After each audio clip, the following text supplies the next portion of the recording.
Hi guys, welcome back to my channel rainbow Sandhya. आज के video में हम बात करेंगे कि यूनिवर्स आपको लेट गो करने के लिए कब बोलते हैं। लेट गो का साइन यूनिवर्स से आपको कब और कैसे मिलता है, आज के वीडियो का टॉपिक यही है।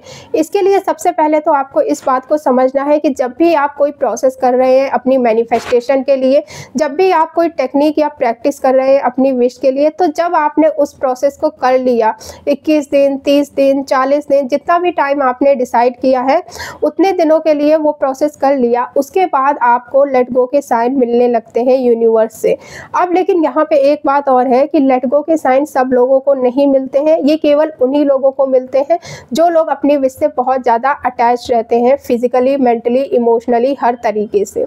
हर तरह की, हजार तरीके की टेक्निक और प्रैक्टिस करते रहते हैं वो अपनी विश के लिए। एक प्रोसेस ख़त्म किया, फिर दूसरा स्टार्ट किया, फिर तीसरा स्टार्ट किया, मतलब ये चलता रहता है उनका। और उनके अंदर निगेटिव इमोशंस भी होते हैं अपने विश के लिए कि मेरी विश कब पूरी होगी, कैसे पूरी होगी, इस तरीके के। और वो लोग बहुत ज़्यादा पॉजिटिव भी होते हैं अपनी मैनिफेस्टेशन को लेकर कि मुझे इतने दिनों में ही, इतने महीनों के अंदर ही अपनी विश को मैनिफेस्ट करना है। तो इस सिचुएशन में ना बहुत ज़्यादा लैक और रेजिस्टेंस क्रिएट हो जाता है, क्योंकि वो लोग अपनी विश पे बहुत ज़्यादा प्रेशर लगा देते हैं और खुद पे भी प्रेशर होता है।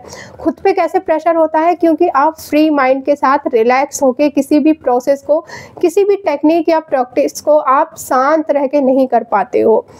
जब आप अपनी विश को अपने दिमाग से नहीं निकाल पाते हो, बिल्कुल डिटैच ही नहीं हो पाते हो अपनी विश से, तब फिर यूनिवर्स आपको लेट गो करने के लिए बोलता है, आपको साइन देता है लेट गो के लिए। तो लेट गो का पहला साइन है यूनिवर्स का। आप ये समझ लो कि आपने अपनी किसी पर्टिकुलर विश के लिए कोई भी प्रोसेस कर लिया, जैसे विजुलाइज किया, अफर्मेशन किया या फिर स्क्रिप्टिंग किया, लेकिन उस प्रोसेस को करने के बाद भी आप फिर से प्रोसेस करने लग जाते हो, फिर से आप कोई टेक्निक या प्रैक्टिस करने लग जाते हो। मतलब आप कोई ना कोई टेक्निक या प्रैक्टिस कंटिन्यू रख रहे हो। तो आप ये नोटिस करोगे कि आपको बहुत ज़्यादा रोना आएगा उस प्रोसेस को करते वक्त। आप जो प्रैक्टिस कर रहे हो ना, जो भी टेक्निक आप कर रहे हो, आप बहुत रोते रोते उस प्रैक्टिस को कंप्लीट करते हो। किसी भी प्रोसेस को करते वक्त आप बहुत ज़्यादा इमोशनल हो रहे हो, बात बात पे आपको रोना आ रहा है।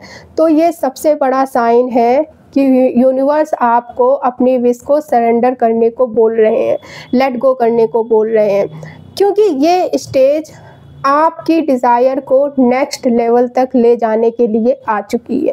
तो पहला साइन ये है। अब हम दूसरे साइन की बात करते हैं।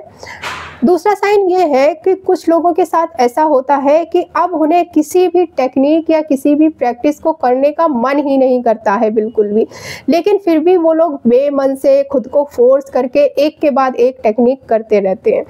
लेकिन वो लोग कितनी भी टेक्निक या प्रैक्टिस कर लें, पर वो उस प्रोसेस को पूरा कर ही नहीं पाएंगे, क्योंकि कुछ ना कुछ ऐसा हो जाएगा कि वो जो प्रोसेस कर रहे हैं उस प्रोसेस को वो कंप्लीट कर ही नहीं पाएंगे किसी भी हाल में, क्योंकि नहीं हो पाएगा अब उनसे।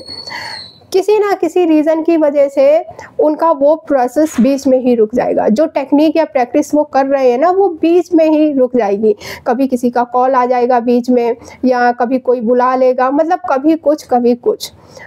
तो अगर आपके साथ भी सेम ऐसा ही हो रहा है, तो आप समझ जाओ कि अब यूनिवर्स आपको खुद बोल रहे हैं कि अपनी विश को सरेंडर कर दो। अब टाइम आ चुका है, आप अपनी विश को लेट गो कर दो यूनिवर्स को। Now coming to the third sign.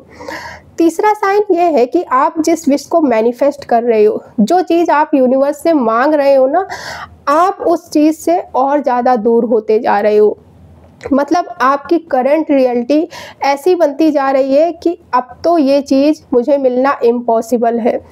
अब तो मेरी विश का मैनिफेस्ट होने का कोई बिल्कुल भी रास्ता ही नहीं बचा है। अब तो मेरी विश मैनिफेस्ट हो ही नहीं सकती है।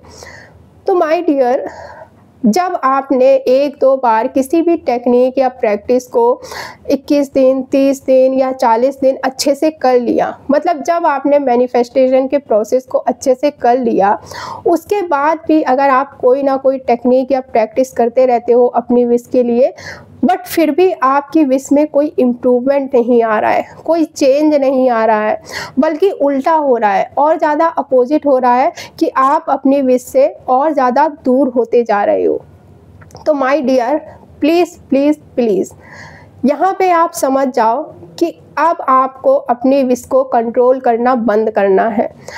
अब आपको अपनी विश का कंट्रोल यूनिवर्स के हाथों में देना है।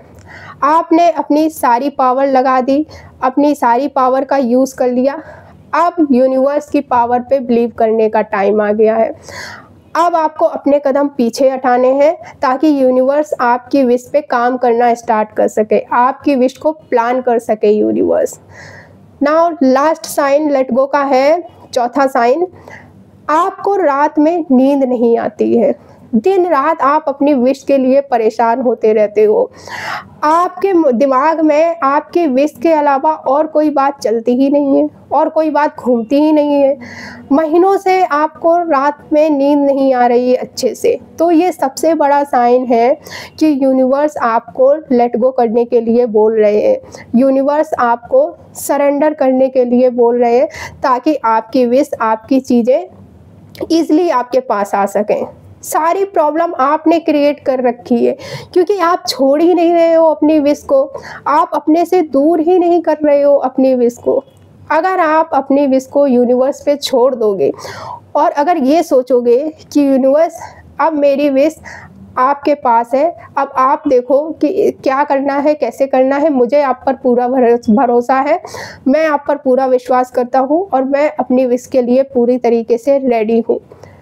जिस दिन आपके अंदर ये फीलिंग आ जाएगी ना, जब आप ये फीलिंग करने लगोगे, आप सारी प्रैक्टिस, सारी टेक्निक्स को ऑटोमेटिक करना बंद कर दोगे और फिर आपकी डिज़ायर बहुत ही ईज़िली अपने डिवाइन टाइमिंग पे बहुत जल्दी आपके पास आ जाएगी।